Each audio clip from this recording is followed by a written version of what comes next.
Então, pessoal, sejam bem-vindos a mais uma aula de segurança. Hoje a gente vai falar de um tema que eu acho particularmente interessante, que é o design seguro de aplicações. Então, na verdade, a gente vai voltar a discutir algumas das coisas que a gente viu quando a gente falou de OWASP e discutir um pouquinho, né, medidas e contramedidas e algumas implementações dessa questão do design seguro dentro dos padrões da OWASP que a gente estava, né, falando. Então, só fazer aqui uma anotação, né, porque eu acho que é bem legal a gente poder começar a pensar esse tipo de coisa.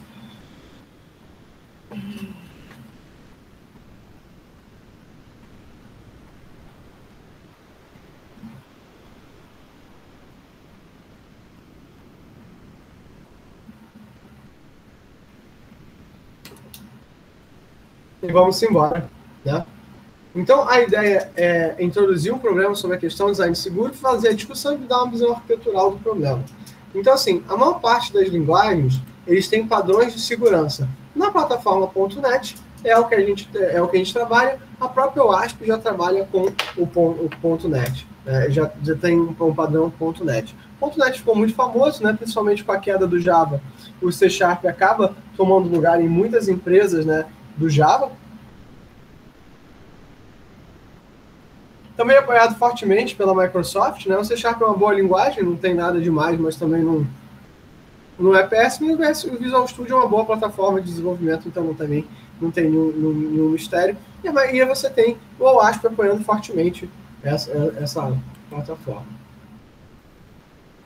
Então, assim, na verdade, todo o nosso processo de desenvolvimento, a gente falou muito sobre arquitetura, a gente viu os problemas, né, que pode ter no desenvolvimento.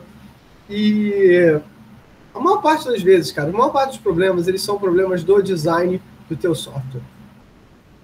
Por quê? É aquele bacalho que você fez para conseguir deixar um feature pronto mais rápido, que você diz, vou trocar depois, e o amanhã nunca chega.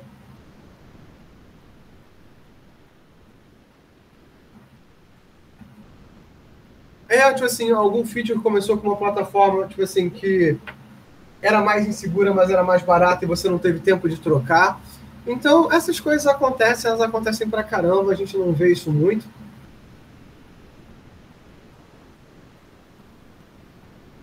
E aí, tipo assim, essas são considerações o tempo todo que tem. 1 milhão de uma vez eu estava numa reunião, eu não vou dizer onde, não vou dizer com quem.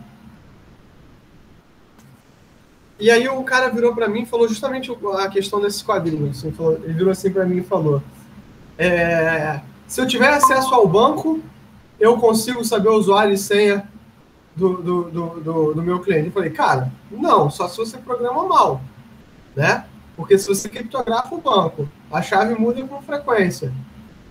Você não tem como saber, né? Se o banco é criptografado, se o usuário e senha são criptografados, só o usuário e senha, e a senha é a senha do usuário para ele poder acessar e decifrar, só o usuário é que vai ter acesso a esse banco, né? Ninguém guarda usuário e senha em plano dentro do banco de dados. Aí o cara, não, porque o meu administrador falou que consegue. Então eu falei, né, com todo o perdão da palavra, mesmo estou gravando, então foda-se, né? E essa visão deturpada, essa visão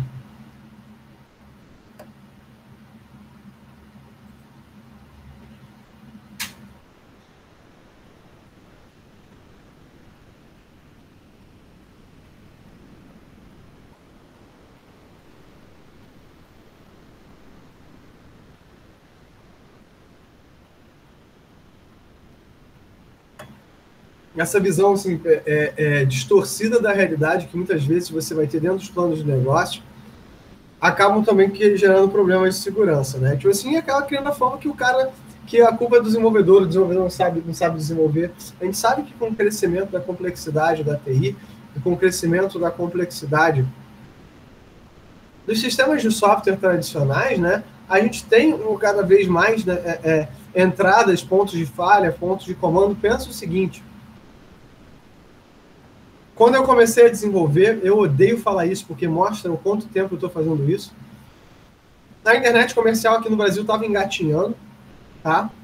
Então, a gente estava começando a brincar com essas coisas.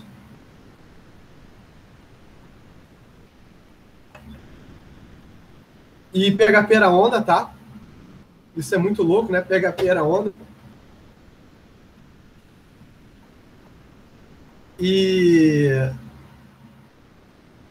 Então, basicamente, você programa, fazia o que a gente chamava de software de prateleira. Você fazia o software, gerava um .exe, o cara instalava na máquina dele, e é isso aí.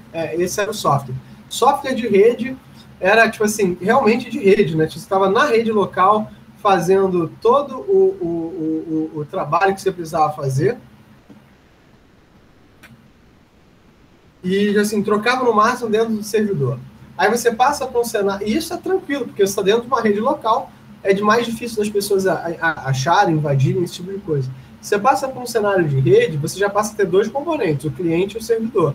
Tanto o cliente passa a ser um ponto de falha, quanto o servidor passa a ser um ponto de falha. Você passou a pensar em software em nuvem. Então, você tem a nuvem, você tem o cliente, você tem o provedor de serviço. Você passa a trabalhar com software de nuvem multi-cloud clusterizado. Você passa a ter o cliente, passa a ter o provedor de acesso, você passa a ter várias camadas de software que são passíveis de falha. São várias camadas de software que são passíveis de terem erro. Essas são questões que são muito, muito, muito importantes a gente ver. E se você ainda tem o teu cliente pedindo os requisitos, ou, por exemplo, eu passei por um projeto de software recente, isso foi um pouco de culpa minha de não ter forçado o cliente, mas assim, para vocês terem noção, que o cliente falou, eu quero um sistema de comunicação. Eu falei, você quer um sistema de comunicação. E aí, mas eu preciso que ele mapeie um determinado conjunto de salas. Eu falei, e as salas? Tá fazendo obra. Eu falei, beleza, me diz quais são as salas que a gente vai conseguir fazer um sistema de comunicação que as pessoas consigam utilizar. Mas não sei o que, as salas não estão prontas e, tipo, a gente foi deixando isso para frente, esperando ele dar o requisito, esperando ele dar o requisito, esperando ele dar o requisito. E até que o momento ele falou, vocês estão muito atrasados. E a minha vontade era mandar, meu amigo, vai pro inferno. Mas, assim, esse tipo de coisa acontece. E aí, assim, né, às vezes, até nessa pressa de você entregar um projeto, coisas de segurança vão sendo falhas. Você não vê o próprio caso do Google Meet, a gente usa o Google Meet para tudo. Alguém divulgou os links do Google Meet e, às vezes, acabam entrando pessoas indesejadas dentro de um link, né? Então, essas são complicações, são complicadores da nossa vida mais moderna, né? Das coisas que estão acontecendo. Então, olha só, o programador, né, vai ser o cara que vai, né, lidar com o software, né? O programa vai ser composto desses softwares, que é composto de source code. Esse source code vai ter falhas de segurança e que vão ter que ser resolvidas pelos analistas de segurança, que tem que ser mitigadas pelo pesquisador de segurança, vão ser exploradas pelo atacante, vão ser avaliadas por um analista de vulnerabilidade. A rede pode ter esse tipo de vulnerabilidade, o sistema vai estar na rede, a sua própria rede é, na verdade, um conjunto de sistemas, ou seja, todo esse processo mostra o seguinte, que a política de segurança está aqui para tentar resolver essa parte aqui de baixo, para tentar começar a pensar. Mas não adianta assim, só a política de segurança, porque tudo isso aqui é software. Então, se o teu software está programado errado, se o teu software é vulnerável, não adianta você ter a melhor política de segurança do mundo. E uma coisa que eu acho que é fundamental, de fundamental importância para todos nós, é entender o seguinte, nós como usuários, a gente não tem noção do source code como um todo. E nós, como desenvolvedores, né, provavelmente assim, mesmo que vocês três não sejam desenvolvedores, um prefere trabalhar com administração de rede, ou está numa área mais de negócio, independente da área, ou sendo desenvolvedores, né, independente do que quer que aconteça, a gente sabe que falhas de software não acontecem de forma proposital. Então, como lidar com essa situação sem apontar culpados necessariamente? É claro que pode ter displicência, às vezes a gente programa de forma displicente, acontece também, isso é problemático, então como lidar com essas coisas? Né? São coisas que a gente tem que começar a pensar, tem que começar a avaliar de forma mais criteriosa, mas como lidar com essas coisas como um todo, essas são preocupações que a gente tem que ter, mas como lidar com isso de forma mais sistematizada? Como lidar com isso de forma menos artesanal? Né? Então, a gente vai ter esses princípios guias, documentos, pelos quais a gente tem que trabalhar, né? Que são os security policies, as políticas de segurança, que são os princípios guias do que fazer, né? O que fazer vai estar nos procedimentos de segurança. Eu tenho que fazer teste unitário, eu tenho que me preocupar com essas coisas. O que fazer está aqui e como fazer essas coisas vai estar nos coding standards, em termos de práticas de desenvolvimento. A gente precisa desses 3 documentos para poder decidir o que e como fazer. Né? Enquanto a política de segurança é um documento mais amplo, né, que foi aquele documento que a gente viu no começo do curso, né, de que a gente deveria escrever, que segue uma RFC e que a gente vê questões de mitigação, os padrões de segurança mostram o seguinte, como a gente vai pegar essas políticas e transpor isso em código. Né? O que eu recomendo? Como é que eu recomendo para todo mundo que trabalha comigo? Cara, segue o OWASP. Se você está trabalhando para a web, segue o OWASP. Não tenta inventar moda. Tenta olhar o feijão com arroz primeiro. Garante que você não está cagando o feijão com arroz primeiro. Né? Porque essa é a grande questão. Você criar uma política de segurança, uma política de software que não faz você fazer besteira. Então, como eu vou fazer isso? O que eu vou fazer? Eu vou pegar esses Application Security Requirements, ou seja, quais são os requisitos, quais são as necessidades de aplicação de segurança. Como é que eu vou fazer isso? Eu vou ter práticas de desenvolvimento, eu vou usar bibliotecas padronizadas e eu vou ter guias para realizar coisas que a biblioteca às vezes não faz. Né? Ou seja, eu tenho que ter um conjunto de práticas padronizadas. Por exemplo, vou fazer uma solução de ciência de dados. Vou usar NumPy, vou usar o feijão com arroz, NumPy, SciPy e Pandas. Mas eu vi essa biblioteca aqui no GitHub, mas você não sabe se ela resolve. Mas ela pode ser que ela resolva um problema. Beleza, então vou ter que fazer uma avaliação dela para ver se ela está introduzindo um bug. Né? Recentemente, a gente viu um repositório no Node.js, onde um desenvolvedor, ele, de forma proposital, ele inseriu um bug. Ele inseriu um bug propositalmente no repositório. Cláudio, por que o cara fez isso? Não sei, cara, por que ele fez isso. Recentemente, teve uma universidade americana que inseriu um bug no kernel do Linux para fazer um experimento científico. Cara, isso foi muito escroto. Eles foram banidos e tudo. Mas, gente, olha só. Se eles fizeram isso dessa vez, é um sinal de que talvez eles tenham feito isso em outros projetos para testar esse tipo de coisa. Isso é uma baita de uma sacanagem. Então, como fazer esse tipo de coisa? Como revisar esses elementos? E como implementar isso dentro do teu teste? A gente viu que no pipeline de CI/CD, quando eu falo em DevSecOps, a gente precisa pensar justamente nessas questões. A gente precisa pensar no que a gente está trabalhando. A gente precisa pensar em quais são os nossos problemas, em como testar essas soluções que a gente colocou. Então, você precisa desse documento, né? E aí eu vou perguntar para vocês, quantas empresas vocês conhecem que tem um documento de prática de segurança? Um documento de práticas, até mesmo de práticas de programação, ou um padrão de projeto de uma determinada empresa. Falo nem segurança mais. Não tinha nada nesse sentido. Era um negócio que era quase pagelança, né? O que acontecia era assim, às vezes alguém tentava acesso ao FTP, né, um IP lá desconhecido, e botava na blacklist, era o máximo que era feito. Não, e você tá vendo, assim, um acesso ao FTP que você coloca numa blacklist, isso não é nem uma questão de segurança, do padrão de segurança a nível do código, né? Estou falando de você padronizar realmente o código. A gente faz código na empresa assim, a gente tem nome de classe assim, a gente usa esse conjunto de bibliotecas para esse padrão, isso está num documento no começo do projeto. Nossa, esse tipo de preocupação, pelo menos eu até agora não vi, não. Eu já vi isso só no boca a boca, tipo, eu cheguei lá e falaram como é que faz, mas o documento realmente disso bem definido, é só os engenheiros sêniores normalmente que definem isso, né, da própria cabeça deles. Entendeu? Tipo assim, essa é uma parada que é extremamente tensa, né, da gente estar vendo essas coisas funcionarem, cara, porque na verdade tipo, é justamente isso, né, bicho?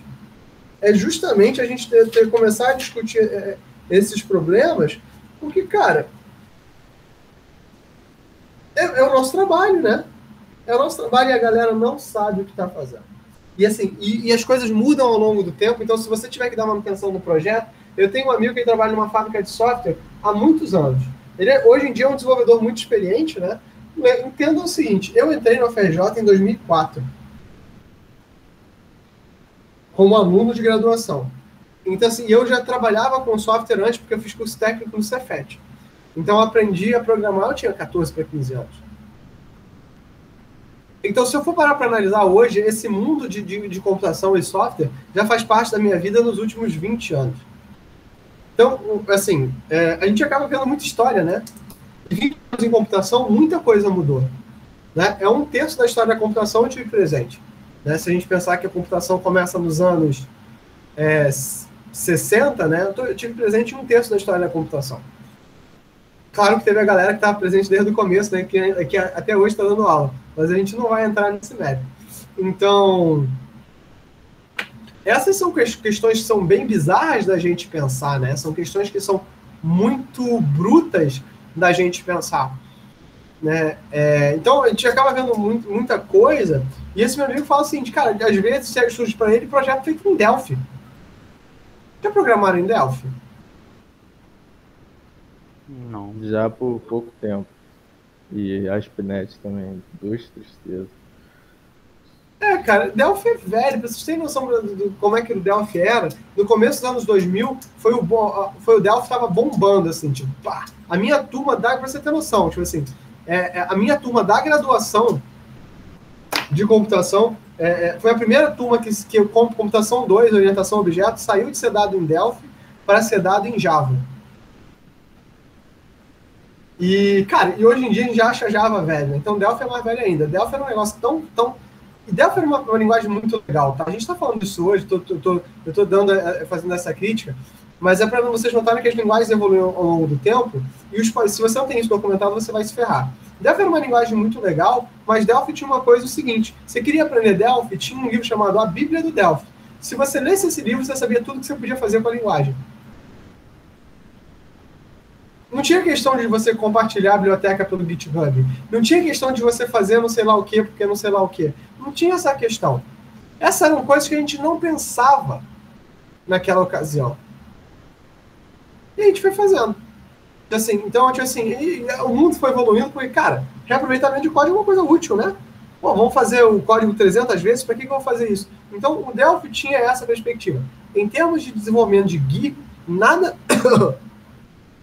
O Delphi era a abordagem mais fácil que eu já vi. Você arrastava um monte de coisa, gerava um monte de código para você. Realmente o Delphi nisso era maravilhoso, né? E por trás ele tinha o Object Pascal, que era o Pascal orientado a objeto, que também era uma boa solução. Mas eu era muito, assim, eu entendo que eu demorei para amadurecer certos conceitos de software, né? Então... Mas isso para vocês terem noção, em 2004 já era uma parada velha, entende? Então, assim... O que ele até hoje, estou falando 2020, 2022, até hoje tem que dar manutenção de sistemas em Delphi, Fortran, né? Eu já dei manutenção em código Fortran para aplicação de cálculo científico, que a galera utilizava. E para vocês terem noção, tem gente que até hoje que diz o seguinte, o Fortran é a melhor linguagem para você fazer cálculo científico. O que eu vou dizer para a pessoa? Não, deixe de falar besteira. Não, o cara tá certo, resolve o problema dele. E essa aqui acho que é a questão central. O cliente ele não quer saber como você vai resolver. O cliente quer resolver. Fala, Daigor. Não, mas peraí. O cara pode até... Ele tem o direito de ele ficar na linguagem que ele quiser. Agora, falar que é a melhor já é uma extrapolação. O maluco não é um cara de computação.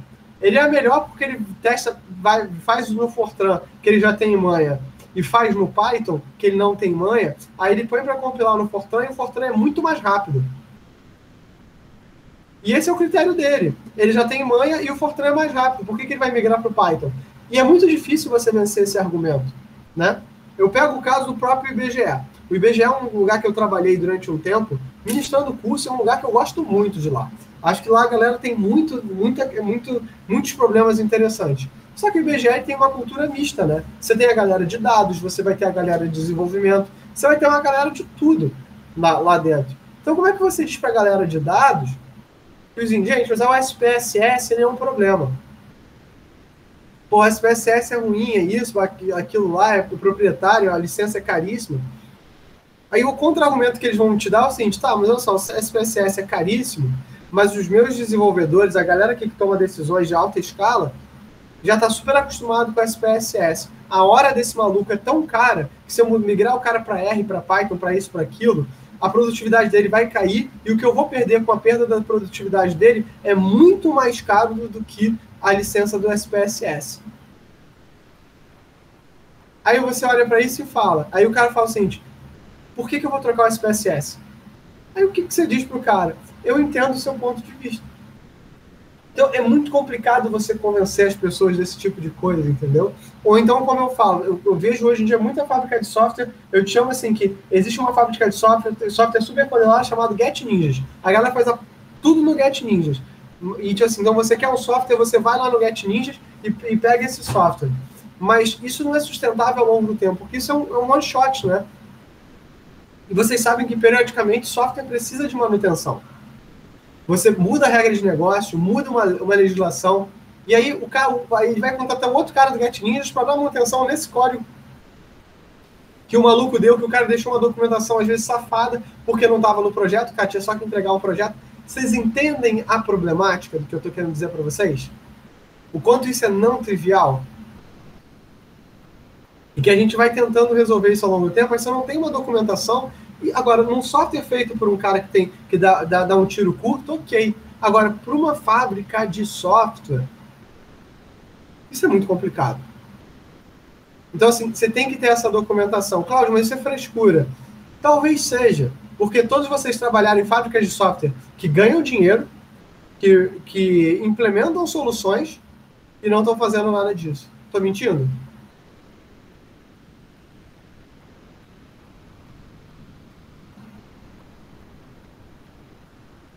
Sim, não, morreram. Não tá mentindo. Então, assim, a grande questão quando a gente fala em segurança é o seguinte, por que diabos eu vou botar esse overhead quando eu já ganho dinheiro? Né? É o mesmo problema, não sei se algum de vocês fez IoT comigo, porque quantos de vocês aqui são a primeira disciplina que estão fazendo comigo? O Gustavo, eu sei que já fez algumas, né, Gustavo? Eu fiz uma outra eletiva de segurança, só que era na computação. Eu acho que esse curso aqui não tá pela computação. Não, esse curso só você fez pro PA comigo? Sim. Tá. Então, assim, por exemplo, no caso que... Pode falar. Era tópicos especiais em segurança, né? Aqui não tem... Que era uma que eu dividi com a Guiari e com o Sadoc? Foi com o Sadoc. Tá. Eu fiz redes também. Lembrei agora. Rede. Mas você foi uma das primeiras turmas que eu dei de rede, né? Não sei, fiz rede não, foi período passado retrasado, rede 2, foi agora no período no remoto. Tá. Foi já do período remoto. Período remoto eu acho negativo porque eu não vejo a cara de vocês, né? Então eu não sei exatamente como vocês são. É mais complicado. Então, assim, por exemplo, dou uma disciplina que é IoT. Dentro de IoT a gente fala de indústria 4.0. Indústria 4.0 você pressupõe automação, pressupõe um monte de coisas para você melhorar o processo industrial. Aqui no Brasil, a gente não chegou numa indústria automatizada em sua maioria. As indústrias ainda são muito manuais e ainda contam muito com o apoio da mão de obra, né? E por que elas contam com o apoio da mão de obra? Porque mão de obra aqui no Brasil é muito barato. Então, para que você vai automatizar se mão de obra é mais barato que automatizar? Mas isso não escala, mas o cara já não vende muito mesmo e ele já vende bastante para ganhar dinheiro. Um dinheiro bom, assim. E aí eu pergunto para vocês, nesse cenário, por que diabos o maluco vai investir, vai pegar um empréstimo, criar uma dívida para aumentar a fábrica dele, se ele já ganha dinheiro? Nota que o que eu estou falando com vocês não tem nada a ver com a parte técnica. Como é que você convence a tua empresa a implementar isso aqui? Ou então, a grande questão é a seguinte, como é que eu convenço vocês de que isso aqui é importante? Porque a gente pode chegar ao final da aula de hoje e vocês dizerem o seguinte, Cláudio, muito legal, muito bacana, mas é tipo lavar as mãos antes de comer, entendeu? É muito importante, é muito legal, é muito higiênico, é muito tudo, mas se eu não fizer, eu não vou morrer. E aí, tipo assim, quem tá olhando de fora para e pensa assim, eita, mas que parada bizarra, né? Isso é meio porco. Mas tudo bem. É tipo aquele salgado que você comeu ali no centro da cidade, que não tem nem um guardanapo, parece um papel de pão, o guardanapo que os caras te dão. Você comeu, você sabe que, pô, talvez eu não devesse ter comido aquilo ali, mas você comeu, você gostou, você tá vivo e seguiu em frente. Então, assim, é muito complicado pensar esse tipo de coisa, né? Então, às vezes, ter o documento é muito difícil, mas é importante você documentar esses processos para cada um dos projetos, né? Ou então para você saber, assim, identificar quando foi código que foi a tua empresa que fez e quando tem código que não foi a tua empresa que fez, né? Né, tipo, o de sempre, né? Eu nem sempre eu testo meu código, mas quando eu faço ele em produção, né? Tipo assim, eu ouvi uma vez de um colega meu que ele dizia para mim, Cláudio, o ambiente de testes é a vida, né? E eu falei, cara, não dá para fazer isso. E o cara falou, cara, a gente não, assim, eu só tenho um servidor. Esse meu servidor é desenvolvimento, teste e produção. O que ele falou? Olha que parada louca. Então, esse cara trabalhava numa fábrica. Não vou dizer o nome dele também. Se você estiver me ouvindo em casa e você se identificou com isso, talvez seja você, mas talvez não seja também. Já que está sendo gravado, né, a gente pode falar essas paradas. E ele virava assim, a gente trabalhava, ele era o faz-tudo da fábrica, né? Ele era o gerente da infraestrutura, o gerente de desenvolvimento, então, tipo assim, tinha a equipe de TI. A equipe de TI era a equipe de todo mundo faz a porra toda. E aí ele falava assim, cara, eu só tenho um servidor de aplicação aqui, e é nesse cara mesmo. Então a gente desenvolve durante o dia localmente, às vezes num GitHub privado, né, mas num GitHub, e a gente, assim, quando acaba o turno da produção da fábrica, a gente pode parar o servidor e fazer os testes. Aí eu posso fazer o deploy da aplicação nova, né? E só que isso tem que ser rápido, porque se der zica, no dia seguinte de manhã esse negócio tem que estar funcionando. E eu falei, meu Deus, meu Jesus. Eu sei que algum tempo depois, o que aconteceu? O servidor, tipo assim, foi ficando velho, ele conseguiu convencer o dono da fábrica a comprar um segundo servidor, porque estava ficando velho, e ele passou a usar o servidor velho como um servidor de testes, entendeu? Mas aquela coisa, desenvolvimento, testes e produção, aquele ciclo de software mais feijão com arroz, né, do universo, isso não existia, né? Então, assim, complicado, né, galera? Eu sei que às vezes, a gente fala muito de engenharia de software, de segurança, dessas coisas como um todo, como se isso fosse uma realidade do cosmos. E não necessariamente isso é uma realidade do cosmos, né? Isso, na verdade, é o que a gente tem. Então, o primeiro princípio, né, que a gente prega, assim, vamos, ou seja, a gente sabe desses problemas e a gente tem que começar a pensar elementos de como lidar com esses problemas, né? Ou de como a gente não vai permitir que certos elementos de código sejam atravessados. Um dos problemas que eu mais vejo é o seguinte, a gente define classes para fazer uma operação, e essa operação faz parte do núcleo da regra de negócio, né, da nossa empresa. E aí você contrata terceiros para fazer algum módulo ou qualquer coisa dessa assim que teria que utilizar essa classe. Aí o que o cara faz? Ele, ao invés de fazer um polimorfismo bem feito, ao invés de ele tentar, tipo assim, implementar uma classe que utiliza essa classe para você não modificar o código padrão, ele herda a classe como um todo e tenta simplesmente fazer um código porco em cima para que sobrescreva a tua regra de negócio. E aí, como é que você faz? Como é que você força o cara a simplesmente utilizar os teus métodos como uma API?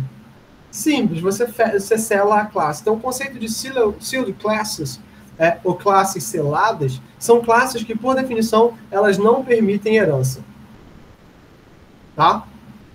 Classes assim. Isso vai ser implementado em linguagens diferentes, de formas diferentes. Às vezes é um modificador que você vai ter no C# e no Java, às vezes é um property, que você vai ter, um decorator, né, que você vai ter em alguns outros objetos. Então, isso permite que você comece a utilizar os atributos e métodos de uma determinada classe da forma como você acabaria utilizando uma API. Hoje, isso não é tão preocupante, Por um motivo simples.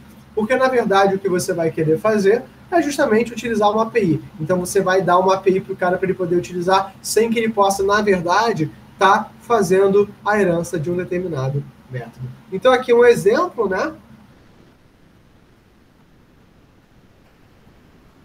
Eu tenho esse parent file modifier class.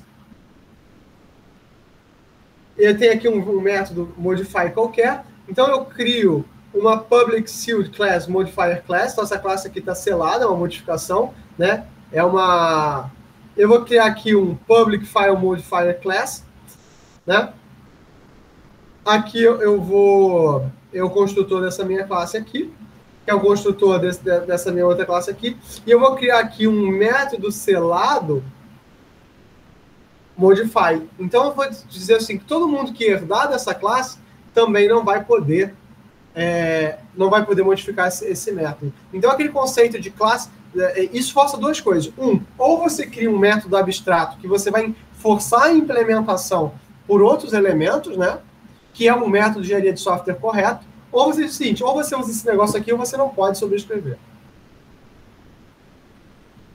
Então, talvez essa seja uma decisão. E aí, por exemplo, até essa questão de utilização de classes abstratas. Esse é um dos questionamentos que eu mais tenho quando eu dou OO, né? Que é o seguinte. Cara, por que diabos eu usaria classe abstrata? Isso não pode ser um acordo de boca? Né? De assim, cara, implementa isso aí? Não, né? Espero que não. Porque a equipe pode mudar, pode ser que a pessoa esqueça, enfim. Tem N razões operacionais para não fazer isso. Exatamente, mas, Igor, você concorda comigo que são razões operacionais? Que num trabalho de disciplina, que é uma dupla que você já conhece, alguém vai chegar, porra, larga a mão de ser burro e faz isso direito? Cara, principalmente se está dando problema e você quer resolver aquilo na hora. O problema é que isso vai pro GitHub sem nessa marcação. Né? Não, eu não tô dizendo, agora não é nem isso, eu tô falando trabalho da disciplina, de segundo período, entendeu? O cara não tem essa maturidade ainda. Às vezes, assim, no segundo período... Até porque não é ensinado isso. Não, eles não tem nem como... Tem certas coisas, por exemplo, que a universidade não tem nem como ensinar, a gente não tem escala para ensinar. Uma coisa que uma vez um professor tentou, e eu achei muito legal, era um projeto de engenharia de software, que o projeto tinha que durar 6 meses. E a turma tinha tipo, uns 20 alunos, e o cara fez o seguinte, né? Ele pegou e disse o seguinte, olha, a nota vai ser da turma, tá? Quando o professor diz que a nota vai ser da turma, o nego já tranca a alma, já fica suando frio, né?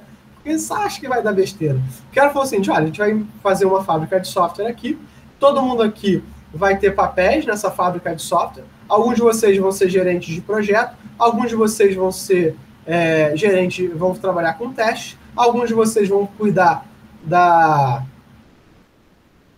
infraestrutura e alguns de vocês vão cuidar do desenvolvimento. Né, vão tomar as decisões tecnológicas. Então, ela dividiu a turma em 5 grupos. Então, na prática, tinha 8 desenvolvendo, tinha mais 4 desenvolvendo testes, 4 cuidando da infraestrutura, né, de forma geral, né, de testes disso, daquilo, para geral, e 4 lidando com os requisitos e fazendo com o projeto de análise em si, né, tendo reuniões com o resto dos grupos. Cara, e aí dá para fazer esse tipo de coisa, dá para você tentar ter esse tipo de coisa, você fazer um projeto desse. Mas quando você tenta fazer um negócio mais individualizado, principalmente quando o cara não tem essa experiência toda de como usar uma classe abstrata, esse tipo de coisa, cara, é muito complicado. Né? E aí esse sealed, ele acaba sendo uma política muito interessante porque ele te obriga a modificar. Você não pode pegar por cima. Então, entende a sutileza? É o que eu sempre falo. Às vezes, o estágio ele vai te dar a prática para você aplicar a teoria. Né? E aí, quando dizem para mim, Cláudio, na prática a teoria é outra, eu falo, não, cara, é porque você na tua teoria não está bom o bastante, a sua prática provavelmente também não é boa o bastante.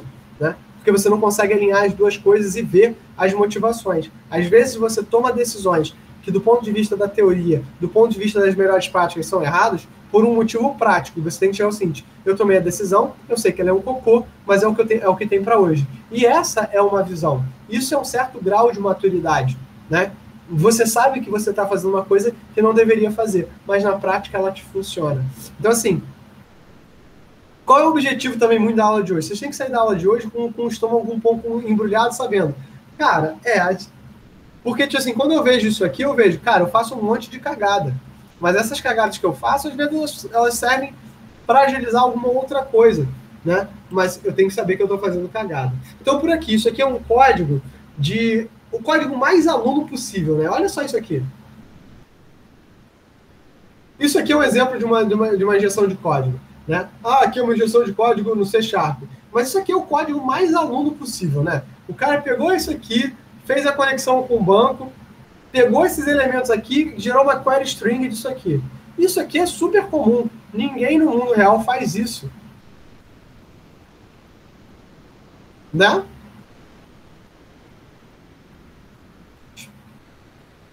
Vocês fazem isso? Pelo amor de Deus, não, né? Vocês vão usar uma API. Não, graças a Deus. Né? Mas eu já peguei código sendo feito assim. Eu já peguei código em produção sendo feito assim, porque era um sistema interno, o nego fez em 15 minutos e era isso aí. Eu já fiz código com os meus alunos assim, avisando que isso estava errado, entendeu? E não é assim que isso é feito. Então, cara, tem uns elementos aí que a gente precisa pensar.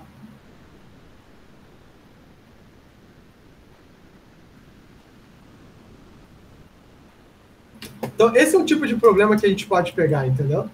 Então, mitigação incorreta, né? Tipo assim, como é que eu vou mitigar de forma incorreta? Fazer validação no lado do cliente, blacklist de palavra SQL, checar número de linhas. Cara, eu já vi gente dizendo assim, que é seguro porque fazer essas coisas. Não tem como fazer isso aqui. A gente já conversou sobre isso, né? Então, como é que é o código correto disso aqui?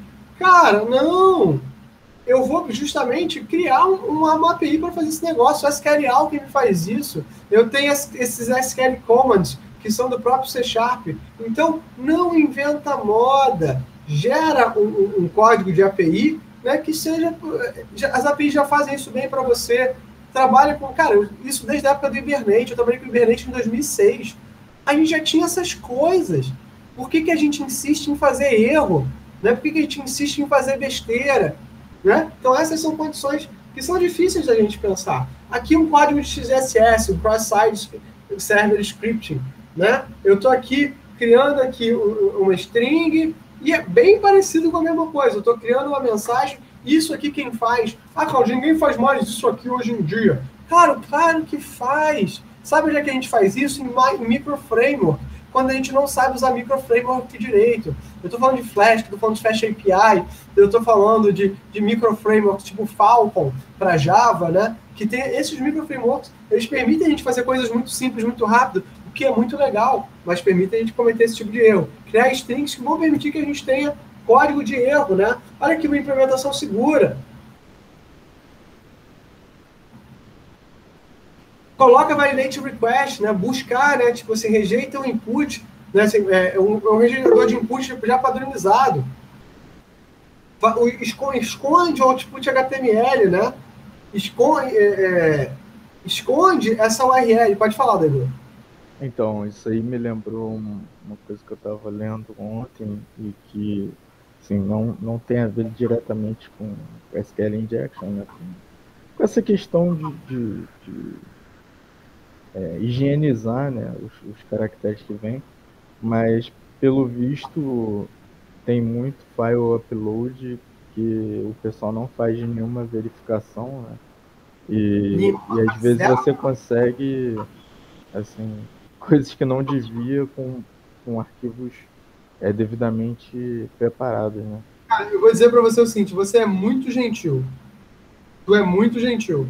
Porque não faz nenhuma verificação, a gente só faz cagada. E esse tipo de vulnerabilidade até os Photoshop da vida aí, que são gigantes, né? Tem. E às vezes você consegue escalar privilégio, reverse shell, né? Coisas bem problemáticas.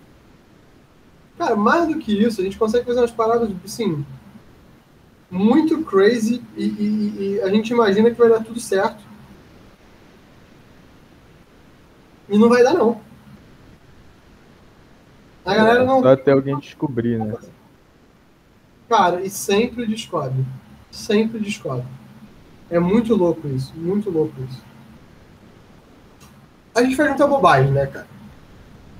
E a gente está cada vez mais querendo utilizar recursos, esses recursos cada vez mais legais, e não está tratando. Então, porque assim, olha só essa mudança aqui. Criei as minhas strings, peguei minhas strings, encodei esses elementos, né, dentro das minhas strings para ir depois colocar isso aqui. Então, ao invés de eu simplesmente colocar um elemento, né,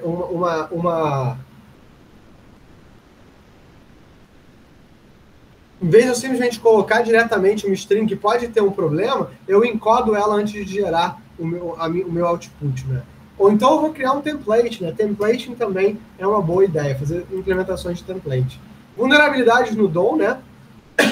Cara, isso aqui também, tipo, nossa, explorar o DOM, né? O DOM é Document Object Mapper, né? É o cara lá do teu browser que vai fazer o mapeamento dos objetos na tua página. É o que eu sempre falo. Fazer um cliente HTTP é a coisa mais idiota do mundo. Qual é o grande problema de um browser? O grande problema de um browser é você fazer o render da página. O render da página é que é difícil pra caramba, né? O render da página é que é difícil pra caramba. Fazer um browser, inclusive, é ridículo, né?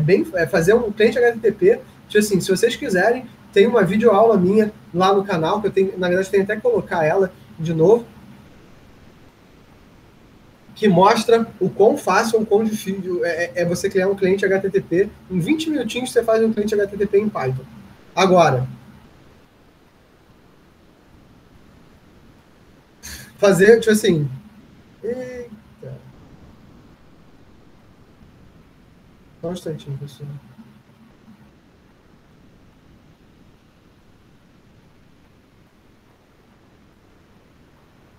Ai, ai.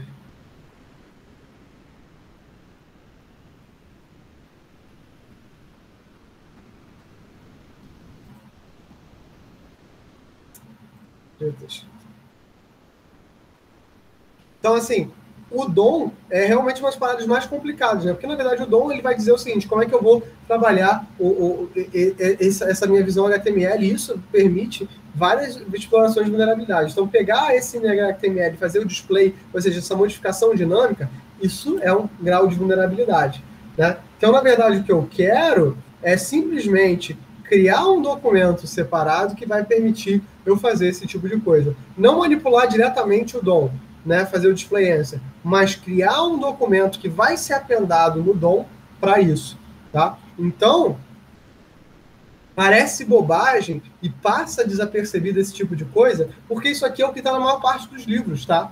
Eu tenho livros de JavaScript, eu tenho documentação de JavaScript na web, mas eu sou de uma época que livro eu gosto muito de ler, né, de ter um papel na minha mão, mas assim, muita da documentação a galera faz isso, por quê? Porque o cara nem sabe que isso é um problema.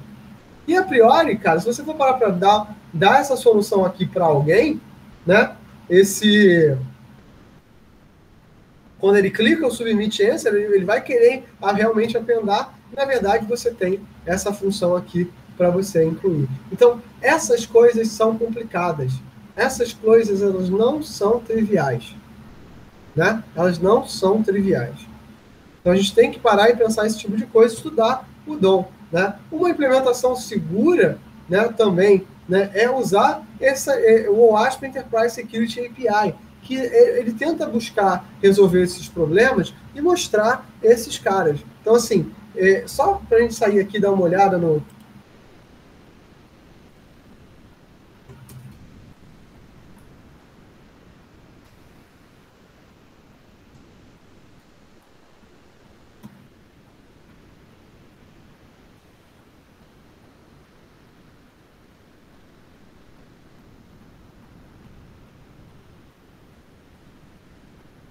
É uma biblioteca preparada, né, para você trabalhar com esses elementos. Ela foi pensada para Java, tá?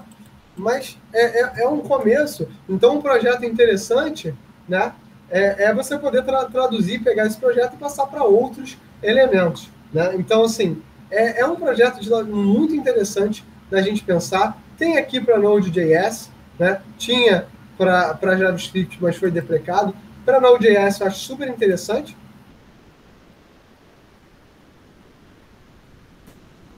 Mas, se você quiser fazer para outras linguagens, isso está pronto, né?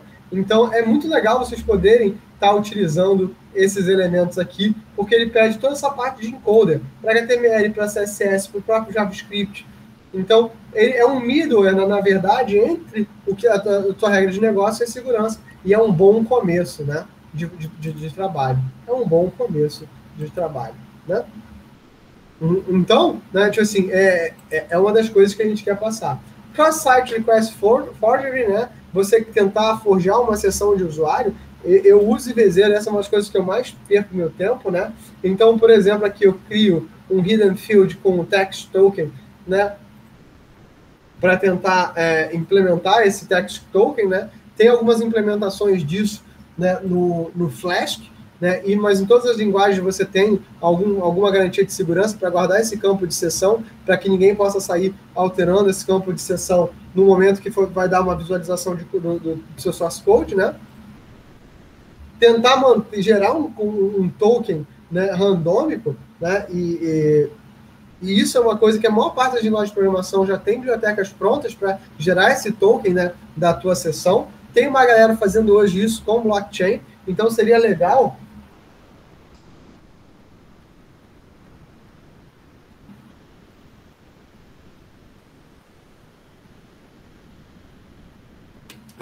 da gente ter isso preparado, tá? A gente vai ter uma aula de blockchain sobre dApps.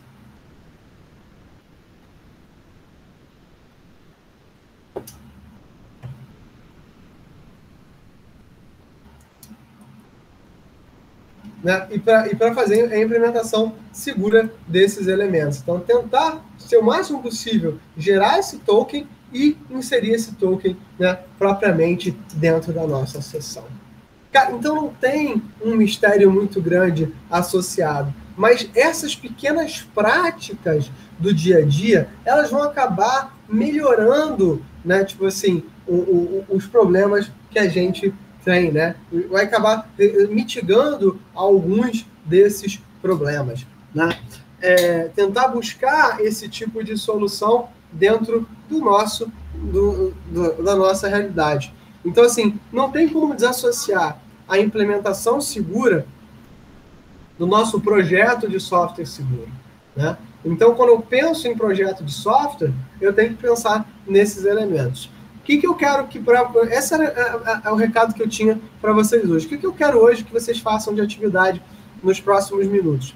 Pega um projeto de software que vocês tenham feito recentemente e dá uma olhada no código buscando potenciais pontos de vulnerabilidade, né? Coisas que vocês fizeram que são zoadas por definição. Eu vou mostrar para vocês uma implementação que a gente fez em computação 2, né? Bem no comecinho do período, que eu vou ter que conversar com ele justamente sobre essa questão, né? Que era... Deixa eu sair daqui. Deixa eu mostrar para vocês já lá de uma vez.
Então, pessoal, esse aqui é um repositório que eu fiz com os alunos de Comp 2, né? Que é uma Comp 2 para engenharia de controle e automação.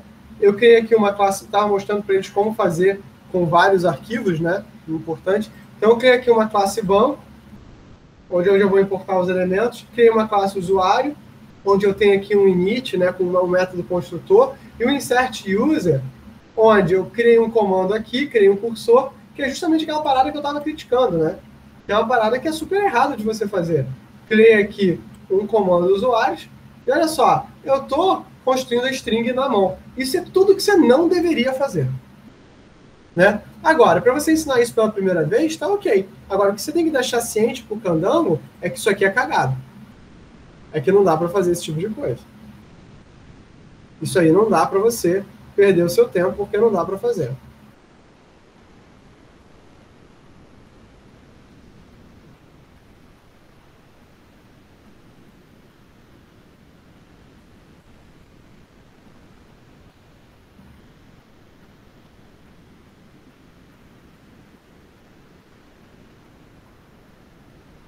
Tá? Então, isso aí é uma parada que é errada.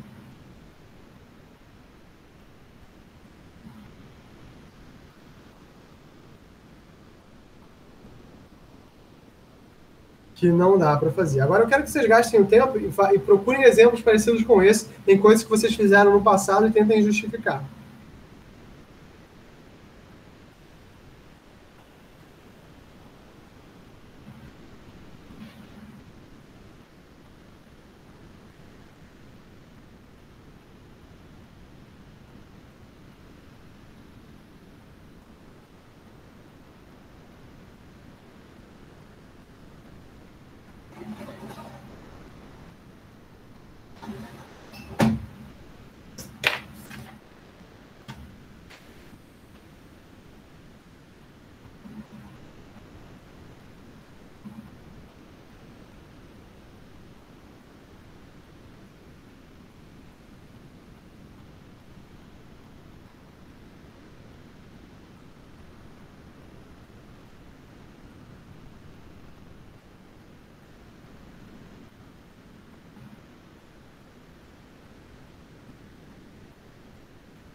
Basicamente qualquer código que tenha consultas SQL, né, que seja executado com SGBD, que esteja concatenando parâmetros.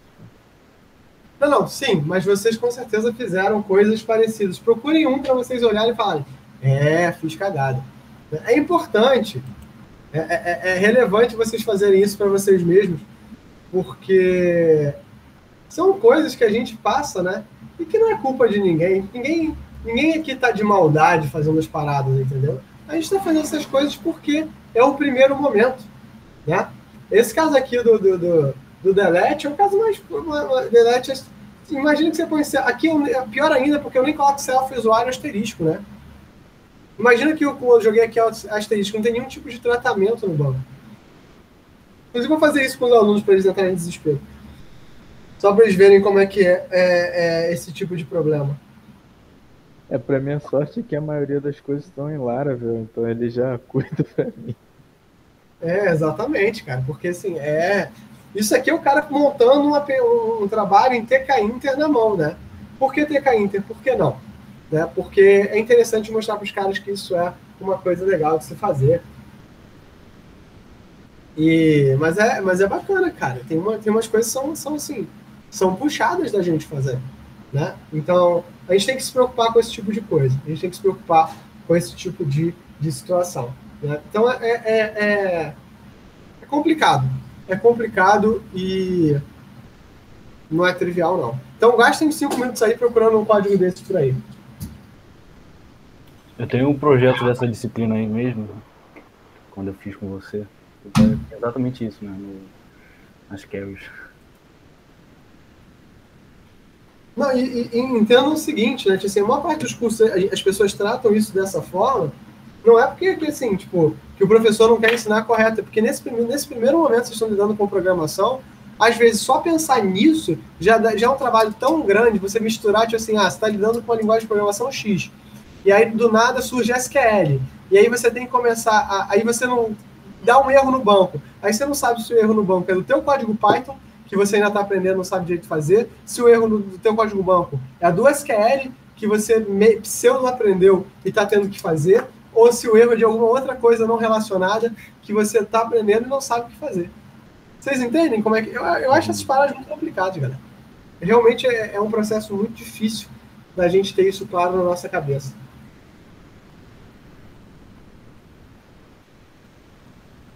Mas é isso, gastem uns 5 minutos aí e depois me apresentem esses problemas.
E aí, pessoal, qual exemplo vocês acharam para compartilhar aqui com a gente?